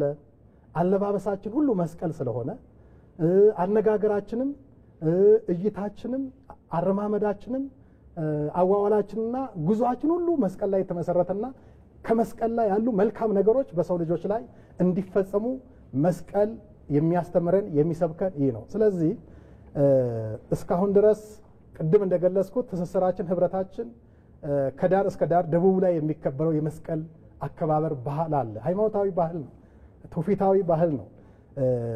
ከዛ ሰሜን ላይ የሚከበርበት የራሱ የሆነ መንገድ አለው። ምዕራቡ ላይ ምስራቁ ላይም እያንዳንዱ ማህበረሰብ በሚኖርበት ከቋንቋውና ከባህሉ ከአኗኗሩ ጋር አያይዞ መስቀል የሚያከብርበት እንግዳን የሚያስተናግድበት አብሮ የሚያሳልፍበት ማህበራዊ ትስስሩን የሚፈጥርበት ከዛም አልፎ በደም በስጋ በጋብቻ የሚተሳሰርበት መንፈሳዊ ሆኖ ስጋዊ ማንነታችንን ውበታችንን ገልጾ አንድነታችንን አጉልቶ የሚያሳይ ትስስራችን የጎላ የሚያደርግ ቅንጅታችንና ጥምረታችን እንደ ገመድ እንደ ብረት እንዲጸና የሚያደርግ ነውና ስለዚህ መስቀልን ስናከብር መስቀል የሚሰብከን አብሮ መብላትን ድሃውን መርዳትን ያዘኑትን መረጋጋትን ለተቸገሩት መስጠትን የተጣሉትን ማስታረቅን ያፈነገጡትን ሰዎች ወደ ቤት መመለስን የተፈናቀሉትን ሰዎች ማረጋጋትን ከዚህ ጋር ተያይዞ በተለያየ መንገድ የሰዎችን ችግርና የኑሮ ድክመት መጋራትና አብሮ ተደስቶ ማሳለፍን ነው። ከዛ አልፎ በሀገራችን ያሉ ሰላም የታጣባቸውን ህብረት የታጣባቸውን አመጽና ተንኮል ግፍ የበዛባቸውን ነገሮች መስቀሉ ክርስቶስ በመስቀሉ የመለየትን ግንብ ሰብሯል። የጸብን ግንብ ሰብሯል። ሐዋርያው ቅዱስ ጳውሎስ በኤፌሶን መልእክቱ ምዕራፍ 2 ቁጥር 13 ጀምሮ ስንመለከት ወአብጽሖሙ ለክልኤሆሙ በአሐዱ ሥጋሁ ለኀበ እግዚአብሔር በመስቀሉ ወለጽል ቀተሎ ቦቱ ጥልን በመስቀሉ ገሎ በአንድ አካል መለኮትና ሥጋ በተዋሃደው ሁለት አካል ሁለት ባህሪ ሲባል የነበረው አንድ አካል አንድ ባህሪ በመሆን በሥጋ በመስቀል ላይ በመስቀሉ ጠላትን ገደለው ይላል። ከዛም ከአባቱ ጋር አስታረቀን ይላል። የጠብን ግድግዳ አፈረሰ፣ ሐዲስ ፍጥረት አደረገን። የመጀመሪያው ሰውነታችን አካላችን ነፍሳችን አርፎ ነበረ፣ ተረግሞ ነበረ። ያንን እርግማን ያንን ኃጢአት አስወግዶ ሐዲስ ሰውነት አድርጎ የራሱ አካል አደረገን።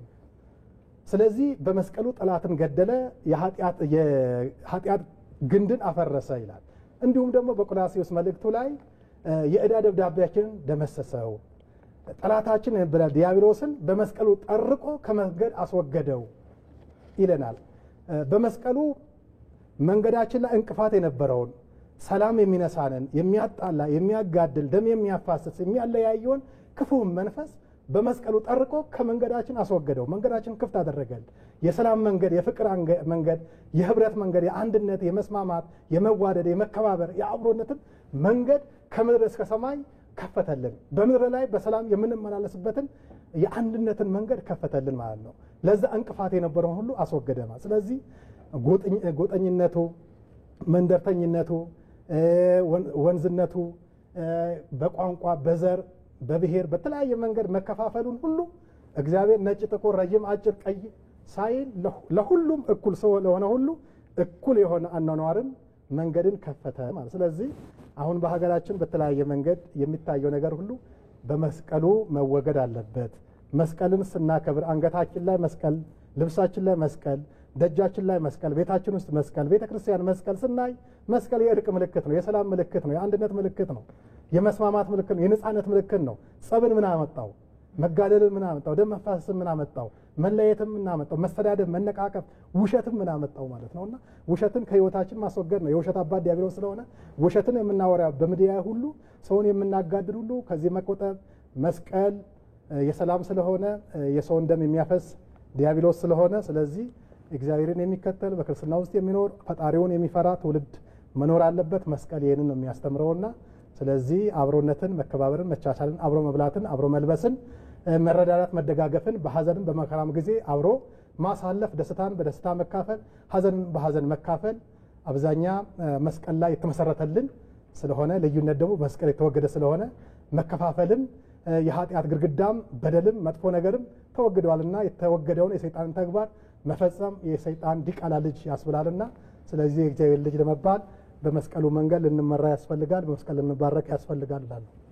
መልካም እንግዲህ እንደ በኢትዮጵያ የመስቀል በዓል የተለያዩ ሃይማኖታዊ ስርዓቶች አሉት። በሃይማኖታዊ ስርዓቶች እንዲሁም ደግሞ በየአካባቢው ደግሞ ቀደም ሲልም እያነሳ ነው ነበረ የተለያዩ ባህላዊ ትውፊቶችም አሉት። በእንደዛ መልኩ ይከበራል። እንደው በሌላ ዓለማትስ ይህ በዓል በምን መልኩ ነው የሚከበረው? የኢትዮጵያን ምን ልዩ ያደርገዋል የሚለውን ይንገሩን።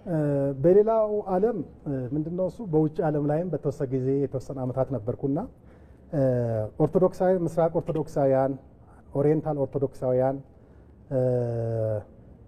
ከዛም ደግሞ ካቶሊኮች የሚያከብሩበት መንገድ አለ። የኛ የበዓል አከባበር በኢትዮጵያ የመስቀል አከባበር የጥንቱን የያዘ ነው፣ ታሪኩን የጠበቀ ነው። እስካሁን ድረስ በቀኖናችንም በትውፊታችንም በስርዓታችንም በቤተ ክርስቲያን ሕግጋትም በቀኖና ሐዋርያትም በሊቃውንት አስተምሮም በሁሉም ነገር ተጠብቆ የቆየና የትናንትናው ዛሬ ላይ የዛሬውንም ለነገ እንዲሸጋገር ቤተክርስቲያኒቷ በጣም አጥብቃ ይዛ የኖረችበት የኢትዮጵያ ኦርቶዶክስ ቤተክርስቲያን የደመራና የመስቀል በዓል አከባበር ነው። ከሌሎቹ ለየት ያደርጋታል። አንደኛ በነቂስ ህዝቡ ሁሉም ወጥቶ የሚያከብረው በዓል ነው። በአደባባይም በቤትም ከደመራ ጀምሮ እስከ መስቀል 17 የመስቀል በዓል ድረስ በቤት አብሮ በመብላት በመጣት ሁሉም እየተካፈለ የሚያሳልፈው ልዩ የደስታ በዓል ነው። በደመራውም ደግሞ እንደ ኢትዮጵያ በሌላ ዓለም ላይ በደመራ ጎልቶ በድምቀት ህዝብ ወጥቶ የሚያከብረው በዓል የለም። ከዚህ አንጻርም ነው ከሌላው ዓለም ሁሉ የመስቀል አከባበር የኢትዮጵያ የመስቀል የደመራ በዓል በዓለም አቀፍ ታሪክ ቅርስነት የተመዘገበው ማለት ነው። ይሄ ለሀገራችን ቅድም እንደገለጽኩት ትልቁ ሀብቷ ነው ማለት ነው። እንግዲህ የመንገድ ላይ ጉዞ ነው የሚያደርጉት። አሁን ብዙ ነው ያየዋቸው በምዕራቡ ዓለም ላይ መስቀል ተሸክሞ ይጓዛሉ። ከዛ በየምዕራፉ ከወንጌል ምንባባት ያነባሉ። ከዛ ክርስቶስ እስከ ቀራንዮ ድረስ እያረፈ እየተጓዘውን እየቆጠሩ በዛ ንባባት እየተነበቡ ከዛ ሰው እየጸለየ እየዘመረ አብሮ ይከተላል እስከ ተነሳበት ቦታ ቤተክርስቲያን ይደርሳል ማለት ነው። ያውም ደግሞ ተከታዩም ህዝቡም አሁን እንደ ኢትዮጵያ አይደለም፣ ድምቀቱም እንደ ኢትዮጵያ አይደለም። የበዓሉ አከባበሩም ባህላቸውም ትውፊታቸውም ከኢትዮጵያ የተለየ ነው ማለት ነው። ምንም የበዓሉን መስቀል አስቦ ቢውሉም የኢትዮጵያ ግን የተለየ ስለሆነ የኢትዮጵያ በጣም የሚገርምና የሚደንቅ ማራኪ ዓይንን የሚማርክ አይምሮን የሚገዛ ብዙ ቱሪስቶችን የሚስብ ሀገራችንም በልዩ ሁኔታ ከገጠር እስከ ከተማ ድረስ ከቤት ከግለሰብ ቤት እስከ አጠቃላይ ሰፈር ድረስ እስከ ሀገር ድረስ አጠቃላይ ሁሉ ማህበረሰብ በልዩ ሁኔታ የሚያከብረው በዓል ስለሆነ ልዩ ያደርገዋል ማለት ነው። በተለይ በመስቀል አደባባይም በስፋት ይከበራል ዛሬ ላይ የደመራ በዓል ወደ በኋላ ላይ እና እንደው ሃይማኖታዊ ክንዋኔዎቹ ምንድናቸው? ደመራ ይለኮሳል፣ እንዲሁም የተለያዩ መርሃ ግብሮች አሉና ሃይማኖታዊ ክንዋኔዎቹ ምንድናቸው? እንግዲህ ዋናው ቀጥታ ለሁሉም የክልል ከተሞችና አጠቃላይ ለሁሉም በአራቱም ማዕዘን ላለው ለኢትዮጵያ ኦርቶዶክስ ተዋሕዶ እምነት ተከታዮችና አብያተ ክርስቲያናት ዋናው መሪው የመስቀል አደባባዩ ነው። አንደኛ ፓትርያርኩ እዛ ነው፣ ሊቃነ ጳጳሳቱ በብዛት የሀገር መሪዎችም የሚገኙበት፣ የዓለም አቀፍ ቱሪስቶችም የሚመጡበት፣ ቀጥታ ለዓለምም ደግሞ በስርጭት ጎልቶ የሚታየው ጠቅላይ ቤተ ክህነትም መንበረ ፓትርያርክ ጠቅላይ ቤተ ክህነትም የሚመራው ጠቅላይ ስራ አስኪያጁና ፓትርያርኩ የሲኖዶስ ጸሐፊው ሌሎችም ሊቃነ ጳጳሳት የጠቅላይ ቤተ ክህነት መምሪያዎች የተለያየ የክብር እንግዶች የሚገኙ በዓል የሚከበርበት የመስቀል አደባባዩ በዓል ነው። እሱ እንግዲህ ከጥንት ጀምሮ ከነገስታቱ ጀምሮ በታሪክ የመጣና ዛሬ ላይ የደረሰ ነውና በዛ እንግዲህ ኦርቶዶክሳዊ ተዋሕዶ የእምነት ስርዓት ነው የሚፈጸመው። ያሬዳዊ ዜማዎች ናቸው። ከቤተ ክርስቲያን ሊቃውንት፣ ከመምህራን፣ ከካህናት አጠቃላይ ከሰንበት ትምህርት ቤት ወጣቶች በዛ የታጀበ ዝማሬ ማህሌትና አጠቃላይ ወንጌል የሚነበብበትና ሁሉ ነገር ስርዓት የሚከናወንበት በዓል በመስቀል አደባባይ የሚደረገው ደመራ ነው። እዛ ላይ ደመራ ላይ ደግሞ ብዙ ህዝብ በነቂስ የሚወጣበትና በዛ ቦታ ላይ ተገኝቶ በዓሉን በድምቀት የሚያከብር ደመራውን በድምቀት የሚያከብር የደመራውን ወጋገን ብርሃን ጪሱን እንዲሁም የመስቀሉን ክብር የመጣውን ትውፊታዊ ስርዓታዊ መንገድን ጠብቆ የሚያከብርበት ቦታ ስለሆነ የመስቀል አደባባይ ቤተክርስቲያናችን ጎልታ የምታይበት የቤተክርስቲያናችን ስርዓት በጉልህ ሁሉም የሚከታተልበት አማኙ የሚደሰትበት ህዝበ ክርስቲያኑ ነጭ ልብስ ለብሶ ጧፍ እያበራ ደምቆ አሸብርቆ የሰማይ መላእክት መስሎ ለእግዚአብሔር ዝማሬ የሚያቀርብበትና መስቀል ኃይላችን ነው፣ መስቀል ቤዛችን ነው፣ መስቀል ጉልበታችን ነው፣ መስቀል የእግዚአብሔር ጥበብ ነው፣ መስቀል የእግዚአብሔር ኃይል ነው፣ መዳናችን በመስቀል ላይ የተፈጸመ ነው፣ መስቀል የእግዚአብሔር ዙፋን ነው፣ እግዚአብሔር መንግስቱን የገለጸበት ዲያብሎስን የፈረደበት ሲኦልን ደጅ የዘጋበት ነፍሳትን ያወጣበት መስቀል ነው፣ መቃብርን ባዶ ያደረገበት የሁላችን ነፃነታችን የታወጀበት የእግር ሰንሰለታችንና እጃችን ሰንሰለት የዲያብሎስ መርስ የተነቀለበት በማለት ሁሉም በዛ ስሜት የሚያከብርበት ትልቅ በዓል ስለሆነ ሁላችንም በልዩ ሁኔታ የምናከብረው በዓል ነውና ስለዚህ ጠቅለል አድርጌ ለማሳየት ያህል የቤተ ክርስቲያን ስርዓት ሃይማኖታዊ ስርዓት እየተከናወነ ውደት እየተደረገ መስቀል አብርሃ በከዋክብት መስቀል አበራ እየተባለ ልክ እንደተገኘ ሲገኝ እንዳበራ ሁሉ ዛሬም ያበራል፣ ለዓለም ያበራል፣ ጨለማን ያስወግዳል፣ ክፉ ነገርን ያስወግዳል፣ ሰይጣንን ያሳፍራል። እኛ ኃይላችን፣ ብርታታችን፣ ጉልበታችን፣ ቤዛችን፣ ነፃነታችን የታወጀበት ፍቅርን የምናገኝበት፣ ሰላም የምናገኝበት፣ ትህትናን፣ ትዕግስትን የምንማርበት፣ ወንጌል ተዘርግቶ የሚነበብበት የክርስቶስ መስቀል ነው ብለን ያንን በህሊናችን በአእምሯችን ስለን በህሊና ከእግዚአብሔር ጋር ተገናኝተን የምናመልክበትና የምናመሰግንበት ትልቁ የአምልኮ ስርዓታችን የምንፈጽምበትና ባህላዊ ስርዓታችን የምናከናውንበት ነው ማለት ነው። ቀደም ሲልም እያነሳ ነው ነበረ። በተለይ እዚህ ድረስ ይህን የሚያክል ትልቅ በዓል ተጠብቆ እዚህ ድረስ ደርሷል። በዓለም አቀፍ ደረጃም ተመዝግቧል።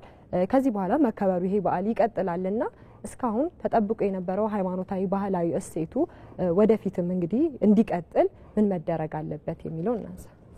ይሄ እንግዲህ ሃይማኖታዊ ትውፊቱ ባህሉ ስርዓቱና ማህበራዊ ትስስሩ የሃይማኖታዊ ውበቱ እንድትጠበቀ ትናንትናዎቹ ለዛሬ አድርሰውናል። ዛሬዎቹ ደግሞ ለነገ ማሸጋገር የምንችለው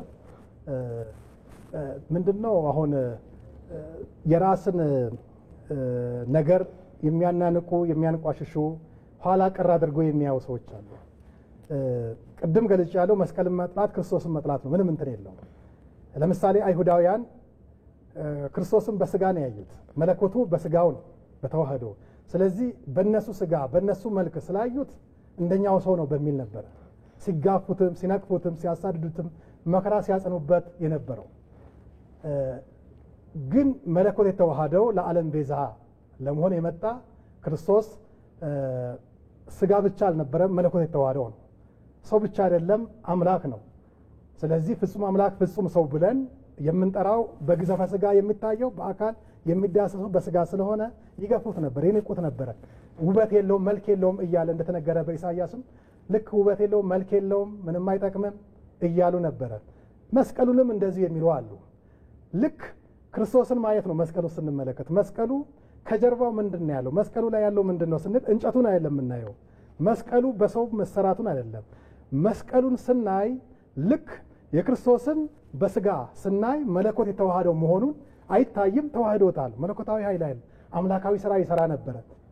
ፍጡር የማይሰራውን ስራ በአምላክነቱ ይሰራ ነበር። እንደ ስጋ ደግሞ ከኃጢአት በቀር ሁሉን ነገር በሰው ህይወት ላይ ያለውን ነገር ሁሉ ይሰራ ነበር። ይታመም ነበር፣ መከራ ይቀበል ነበር፣ ይራብ ይጠማም ነበር። ያ በስጋ ነው። በመለኮቱ ደግሞ መለኮት የተዋሃደው ስጋ እንደሆነ ደግሞ ሰው ይፈውሳል፣ እውር ያበራል፣ ለምጽ ያነጻል፣ ብዙ ገብረ ተአምራት ያደርግ ነበረ። በኋላ ይራመር ነበረ። ተአምር በጣም መለኮት አምላካዊ ድንቅ ስራዎችን ይፈጽም ነበር ማለት ነው። ልክ እንደዛው መስቀልም ስናየው በሰው የተሰራ እንጨት ሆኖ እናገኘዋለን። ግን መስቀሉ ደግሞ የማን ዙፋን ነው ስንል ልክ መለኮት የእግዚአብሔር ኃይል ያለበት የእግዚአብሔር ጥበብ የተገለጸበት የእግዚአብሔር ክብር የተገለጸበት የቤተ ክርስቲያን መሰረት የሆነ ጉልላት የሆነ የሰዎች ሁሉ ነፃነት የታወጀበት ጠላት ድል የተነሳበት ሞት የተሸነፈበት ትልቁ መሳሪያችን ነው። እርግማናችን የተወገደበት ማለት ነው። ያንን ማሰብ ነው። መስቀሉ ላይ ክርስቶስ አለ ብሎ ማሰብ ነው። ዕለተ ዓርብ መስቀል ላይ የተሰቀለውን 3 ሰዓት ሙሉ ከ6 ሰዓት 9 ሰዓት ዙፋን የሆነውን እነዛ በምድር በሰማይ ተአምራት ሲፈጸሙ ክርስቶስ 7ቱ ነገሮችን ሲናገር መስቀል ላይ ሆኖ ነው። ወንጌል ሁሉ አጠቃላይ በስጋ ሲያከናውን የነበረ ሁሉ አጠቃላይ ተሰብስቦ መስቀል ላይ ነው። ሁሉ ተፈጸመ ብሎ ሁሉ ተፈጸመ፣ ሁሉ ተፈጸመ። በነገረ ድህነት በኩል ለሰዎች የሚያስፈልጉ ነገሮች ሁሉ መስቀል ላይ የተፈጸሙ ስለሆነ መስቀል ላይ የክርስቶስ የማዳን ስራ የተፈጸመ ክርስቶስ ያለበት ነው ብሎ እንደዚህ በአካል በግዘፍ ልክ እንደ ክርስቶስ ሥጋ እናያለን። በሌላ መንገድ ደግሞ በመስቀሉ የእግዚአብሔር ኃይል አለ፣ የእግዚአብሔር ጥበብ አለ፣ የእግዚአብሔር ማዳን አለ፣ እግዚአብሔር ዙፋኑ ነው፣ ንግስናውን የፈጸመበት ነው ብሎ ማመንና መቀበል ያ የእምነት ጉዳይ ነው የሚሆነው ማለት ነው። በዚህ መንገድ ነው። በሌላ መንገድ ቅዱስ ጳውሎስ ምን ብሎ ይገልጻል? በፊልጵስዩስ መልእክቱ ምዕራፍ 3 ቁጥር 18 ላይ ብዙዎች የመስቀሉ ጠላቶች ሆነው ይመላለሳሉ፣ ለነሱ ብዙ ነገር እናገራለሁ እያለቀስኩ እላለሁ ይላል። መስቀሉን የሚጠሉ ሰዎች፣ የክርስቶስን መስቀል የሚያናንቁ ሰዎች፣ ያዋረዱ የሚመስላቸው ሰዎች ምንድነው እሱ መጨረሻቸው ጥፋት ነው ይላል። ሆዳቸው አምላካቸው ነው፣ ክብራቸው ነውራቸው ነው፣ ሐሳባቸው ምድራዊ ነው ይላል። ስለዚህ መስቀልን የሚጠላ ክብሩ ነውሩ የሆነ ሰው ነው፣ ሐሳቡ ምድራዊ የሆነ ሰው ነው፣ መጨረሻው ጥፋት የሆነ ሰው ነው፣ አምላኩ ሆዱ የሆነ ሰው ነው። እንደዚህ ያለ ሰው መስቀል ሊጠላ ይችላል። የክርስቶስን ማዳን ይዘነጋል ማለት ነው። ክርስቶስን መስቀል ላይ ማየት አይችልም ማለት ነው። ቤተክርስቲያን ስንሄድ የቤተክርስቲያኗ ውበት ጉልላት መስቀል ነው። መሰረቷም ደግሞ ተሸካሚው መስቀል ነው። ክርስቶስ ልክ መሀል ላይ ሆኖ ዙፋን እንደዘረጋ ሁሉ ቤተክርስቲያን ከላይም ከታችም መስቀል ነው። ግራና ቀኝ ግድግዳዎች አሉ፣ መስቀል ናቸው ማለት ነው። የክርስቶስን ነገረ ድህነት ትሰብካለች ቤተክርስቲያን ማለት ነውና እያንዳንዳችንን መስቀልን ተሸክመን የምንሄደው የክርስቶስን ማዳን አንደኛ በአካላችን ላይ ለመስበክ ነው። ሁለተኛ ክርስቶስ መስቀሉ ላይ አለ፣ ይህ እምነቴ ነው፣ ይህ የማዳን መንገዱ ክርስቶስ ይህ ስለሆነ ምስክርነቴ ነው፣ ወንጌልን በመስቀሉ ላይ አገኘዋለሁ፣ የክርስቶስን ፍቅር መስቀሉ አገኛለሁ፣ ክርስቶስ ለእኔ በስጋ በነፍስም ተርቤ የነበረ ምግብ ሆኖ የቀረበበት ማዕዴ ነው፣ ክርስቶስ መጠጥ ሆኖ ለእኔ ለተራብኩት ለነፍሴም ለስጋዬም የቀረበበት የህይወቴ መጠጥ ነው ብሎ ሰው በዛ መንገድ በአይምሮ መሳል አለበት፣ በህሊናው መሳል አለበት። የማየው መስቀል የሚጨብጠው መስቀል ካህናት ሁሉን ነገር የሚያከናውኑበት ክህነታዊ መሳሪያቸው መስቀል ነው።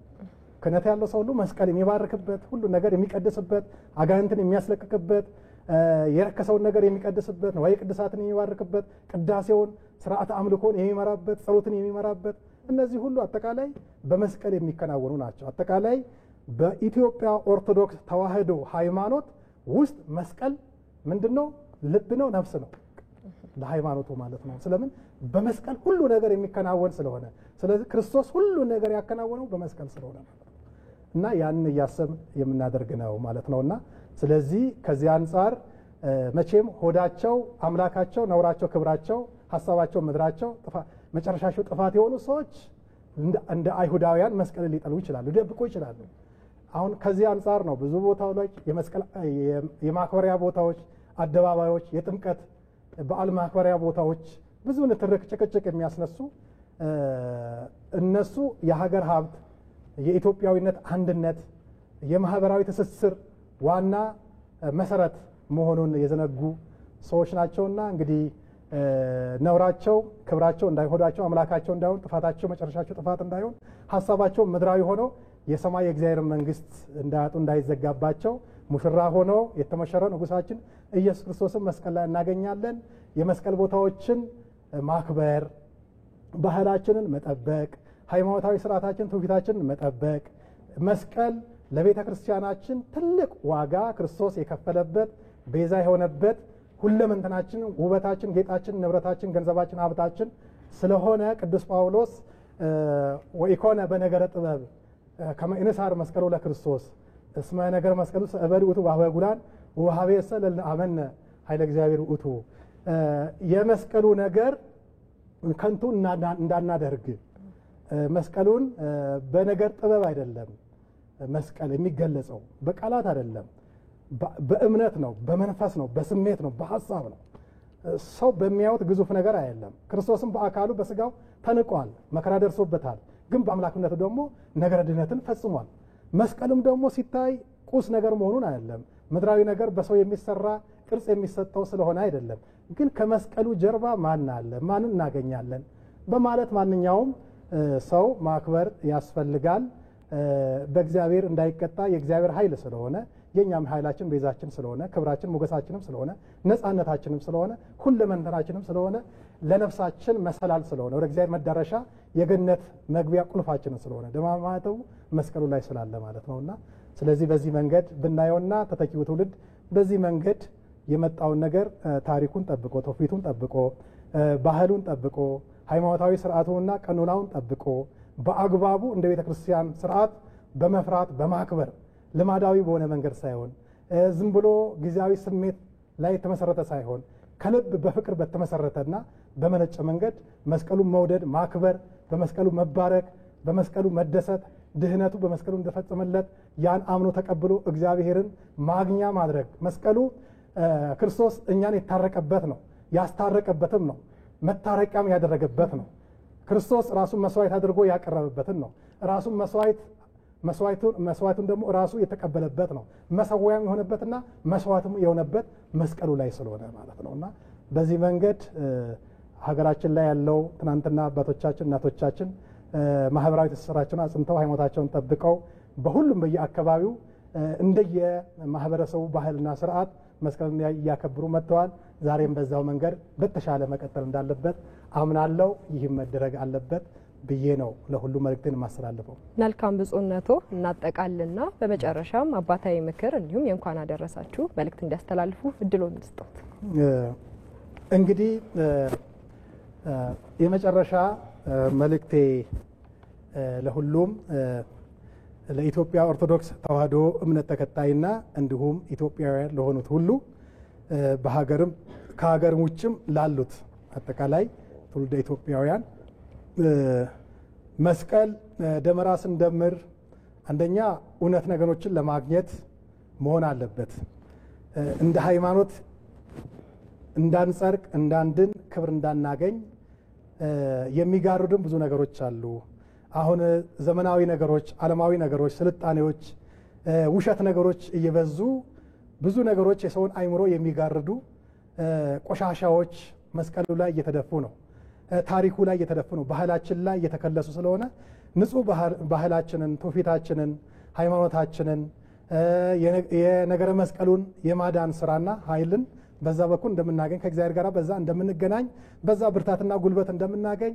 ማመንና ያን እምነታችን ላይላውን ሳይሆን ልባችን ላይ ልንቀርጸው ያስፈልጋል አይምሮአችን ላይ ልንስለው ያስፈልጋል በህሊናችን በአይናችንም በስጋ አይናችንም በህሊና አይናችንም በነፍስ አይናችንም ፊት ዕለተ ዓርብ እርቃኑን ሆኖ የተሰቀለውን ክርስቶስን በቀራንዮ ላይ ማየት ያስፈልጋል መስቀሉ ስር ማርያም እናታችን ድንግል ማርያም ነበረች እነ ማርያም መግደላዊት ሐዋርያትም ነበሩ ከላይ ደሙ ጠብ ጠብ እያለ እነሱ መስቀሉን ይዘው ነበር ዛሬ መስቀሉን መያዝ ያስፈልጋል ስለምን ጨለማው የሚወገድበት ነው ይሄ የጠፋው አንድነታችን የሚወገድበትና ወደ ሰላም ወደ ፍቅር የምንመጣበት ኢትዮጵያውያን ከኢትዮጵያ ዳር እስከ ዳር ድረስ ተንቀሳቅሰን ሰርተን መኖር የምንችልበት ማልማት የምንችልበት ትዳር የሌላቸው ትዳር መስርቶ መኖር የሚችሉበት የትዳር ውስጥ ያሉት ልጆቻቸውን ማሳደግ የሚችሉበት ህይወታቸውን ኑሯቸውን ምድራዊ አኗኗራቸውን ሁሉ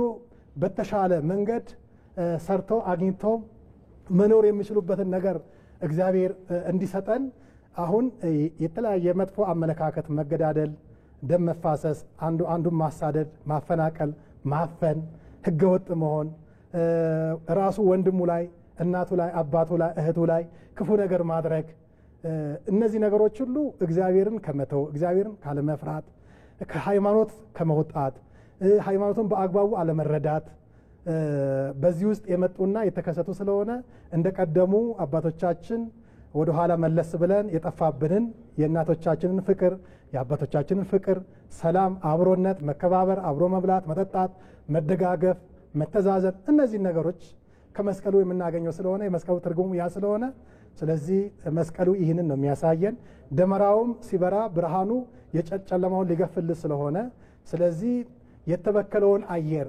የተበከለውን አይምሮአችን ህይወታችንን የእጣኑ መዓዛ እንዲለውጠው ስለሆነ ያ የተደበቀውን የጠፋውን መስቀል እንዳመለከተ እንደሰገደ ሁሉ ዛሬም የጠፋብን ብዙ መልካም ነገር አለና መልካም ነገርን እግዚአብሔር እንዲገልጥልን እንዲያሳየን የሁላችንም ጸሎትና የሁላችንም ፍላጎት መሆን አለበት።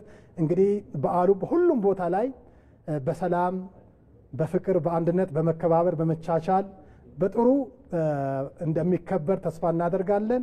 ሁሉም ኢትዮጵያውያን ደግሞ በዓሉ የጋራችን ስለሆነ የተለያየ የፖለቲካ እይታም ያላቸው የሃይማኖት መልክ ውስጥ በተለያየ ሁኔታ ውስጥ ያሉትም ደግሞ የሀገራችን የሁላችንም በዓል ስለሆነ ሁላችንም ተከባብረን በዓሉን በደስታ በሰላም በፍቅር ለተራበው በማብላት ለተራቆተው በማልበስ ለተጠማው በማጠጣት እንዲሁም የታሰሩን በመጠየቅና የተቸገሩት ሁሉ በመርዳት በመደገፍ በአብሮነት እንድናሳልፍ መልእክቴን አስተላልፋለሁ። እንግዲህ መስቀሉ የበረከት የክብር የነጻነት የሰላም የሁለንተናችን ውበትና የልማታችን ምልክት የብልጽግናችን ሁሉ ምንጭ ነውና ስለዚህ ልማታችንን የሀገር አንድነታችንን ህብረታችንን ሁሉ በመስቀሉ እግዚአብሔር እየባረከ ክፉን ነገር ከመንገድ ያርቅልን፣ የጠፋውን ሰላም ይመልስልን፣ አንድነታችንን ያጽናልን፣ ባህላዊ ማህበራዊ ትስስራችንን ሃይማኖታችንን እግዚአብሔር ይጠብቅልን። በዓለ ደመራው እነ ቅድስት እሌኒ በትጋት በልፋት ያንን እውነት የክርስቶስን እውነት የድህነት እውነት እንዳገኙ ሁሉ እኛም እሌኒን ምሳሌ ማድረግ እናት ማድረግ ታሪኳን በልቡናችን በአእምሯችን ሰንቀን ይዘን እንደሷ ቆራጥ መሆንና ለእውነት ነገር ታጋይ መሆን የተደበቀውን ለማውጣትና ቆሻሻውን ለማስወገድ ጥረት ማድረግ እንደ ቆስጠንጢኖስም ደግ ንጉስና መሪ ሆነን ተገኝተን ለእውነት መቆም ያስፈልጋል። ከዛም አልፎ እንደ ደጋጎቹ አባቶቻችን እንደ ሊቃውንቱ እንደ መምህራኑ እንደ ጻድቃን እንደ ሰማዕታት ሁላችንም በሃይማኖታችን በስነ ምግባራችን አሸብርቀን በእግዚአብሔር ፊት በምድርም በስጋችን ተባርከን በሰማይም ደግሞ ሰማያዊ ክብር እንድናገኝ አምላካችን እግዚአብሔር ይፍቀድልን። የድንግል ማርያም ጸሎትና ምልጃ ቃል ኪዳን ከሁላችን ጋር ይሁን። እንግዲህ በዓሉ የሰላም የበረከት ይሁንልን። እንኳን ለ2018 በዓለ ደመራና በዓለ ቅዱስ መስቀል ሁላችንም ኢትዮጵያውያን አደረሳችሁ አደረሰን እያልኩ ታላቅ አክብሮቴን እገልጻለሁ። መልካም። ብፁዕ አቡነ ኢጲፋኒዮስ በኢትዮጵያ ኦርቶዶክስ ተዋሕዶ ቤተክርስቲያን በማዕከላዊ ኢትዮጵያ የምስራቅ ጉራጌና ማረቆ ልዩ ወረዳ ሀገረ ስብከት ሊቀ ጳጳስ እንግዲህ ጊዜዎትን መስዋዕት አድርገው እዚህ ተገኝተው የመስቀል ደመራ እንዲሁም የመስቀል በዓልን ሃይማኖታዊ አስተምሮ ሰፋ አድርገው ስላበራሩልን እጅግ አድርገን እናመሰግናለን። እኔም አመሰግናለሁ። እንዲሁም መልካም በዓልም ይሁንልዎት። ለእናንተም መልካም በዓል ይሁንልን። አጠቃላይ ቀጥታ የሚዲያውን ሰራተኞች የስቱዲዮን ሰራተኞች ሁላችንም እጅግ አመሰግናለሁ። ለእናንተም የፍቅር የደስታ የሰላም የአንድነት የመከባበር የስጋም የነፍስም በረከት የምታገኙት በዓል ያድርግልን። እጅግ አመሰግናለሁ፣ አከብራለሁ። እናመሰግናለን። ውድ ተመልካቾቻችን የዛሬው የዳጉ የቀጥታ ስርጭታችን እንደተከታተላችሁት ትኩረቱን የመስቀል ደመራ በዓል እንዲሁም የመስቀል በዓል ሃይማኖታዊ አስተምሮ ምንድነው በሚል ጉዳይ ዙሪያ ላይ ነው ውይይት ስናደርግ የቆየ ነው። አያንቱ ምሩ ዝግጅቱን እየመራው አብሬያችሁ ቆየሁኝ። መልካም የመስቀል ደመራ በዓል እንዲሁም መልካም የመስቀል በዓል ይሁንላችሁ። ላለው መልካም ቀን